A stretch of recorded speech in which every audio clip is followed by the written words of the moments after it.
Welcome back to SSB Simplified, the one-stop destination for all your SSB interview preparation.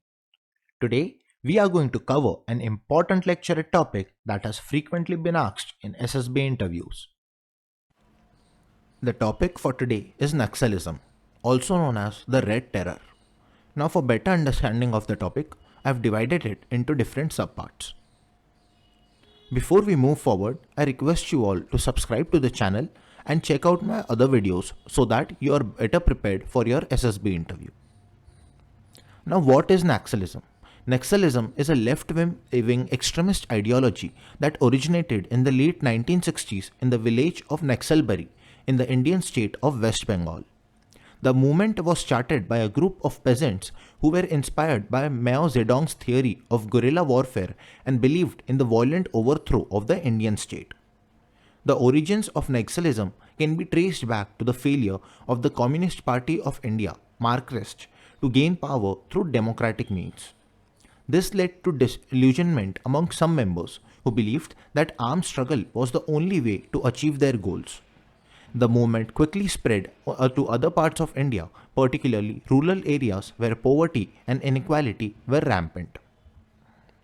Now, the spread of Naxalism. Naxalism, a form of left-wing extremism, has been spreading throughout India since the late 1960s. Today, it has a percent of over one-third of India's district and has become a security threat to the country. Naxalites believe in the violent overthrow of Indian government and the establishment of communist state. They target government officials, security personnel, and civilians who they perceive to be opposed to their ideology. As a result, thousands of people have lost their life due to Naxalite violence.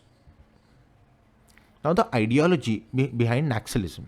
Naxalism is a left-wing extremist ideology that seems to overthrow the Indian government through armed struggle. It takes its name from the village of Naxalbari in West Bengal, where a peasant uprising occurred in 1967. The ideology of Naxalism is rooted in Marxist-Leninist Maoist principles and emphasizes the need of violent revolution to establish a classless society. Its primary goal is to create a socialist state in India by mobilizing the rural, poor and marginalized communities against the government and the capitalist elite.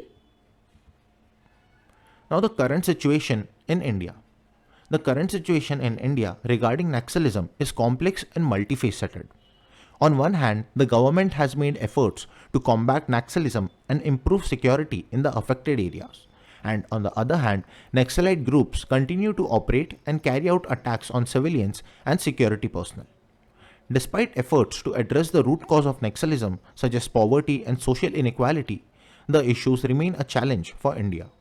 The conflict that has resulted is in loss of life and displacement of communities, highlighting the need for continued efforts towards a peaceful resolution. Now, the government's response. The government has taken several measures to combat Naxalism, including deploying security forces and launching development programs in affected areas.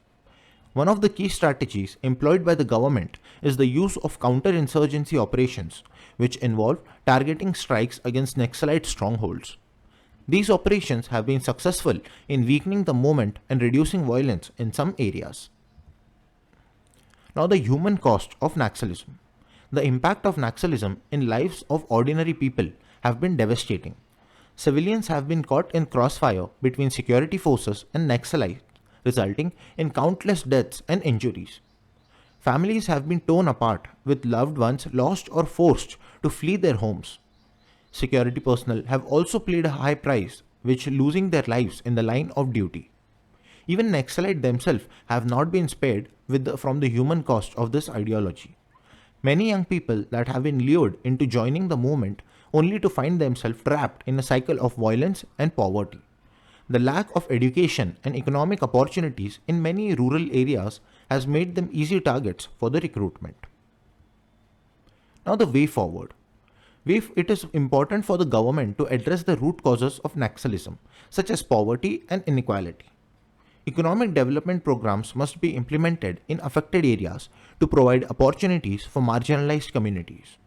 In addition, dialogue with Naxalite groups should be initiated to find a peaceful solution to the conflict.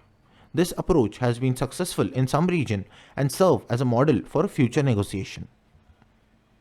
Lastly, thank you for watching, and if you learned something new, like the videos and make sure to subscribe to the channel so that you never miss relevant updates. Also, check out our other videos and feel free to comment down any suggestions on how we can improve our content.